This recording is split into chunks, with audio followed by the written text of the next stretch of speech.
Yeah, so ASXL1 is one of the most frequently mutated genes in newly diagnosed AML. And classically, it's been considered a kind of poor prognostic marker, particularly with intensive regimens. So both the ELN 2017 and the ELN 2022 classify a single ASXL1 mutation as poor risk.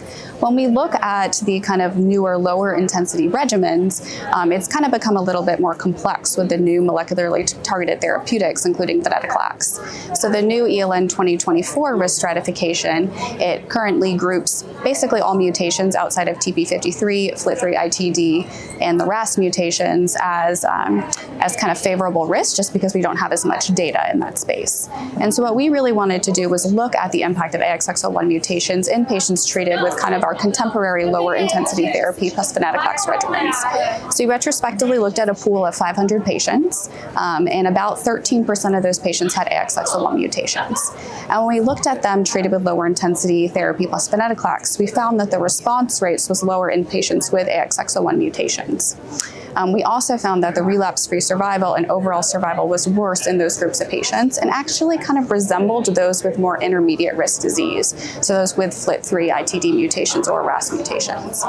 We then wanted to kind of break down the different backbones that these patients received, as some of our patients received kind of HMA Venetoclax backbones and some of them received cladribine, low-dose Aracene, Venetoclax. And we found that the effect of the ASXL1 mutations was actually more prominent in the patients that received the cladribine and low-dose Aracene backbones.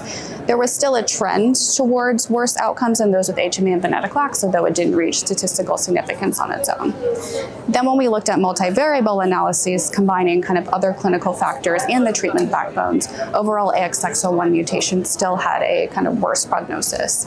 And so our main conclusion was this, is kind of with the modern day lower intensity Venetoclax-based therapies, ASXL1 mutations still seem to be an independent prognostic factor that indicates kind of poor response to therapy and worse overall outcomes.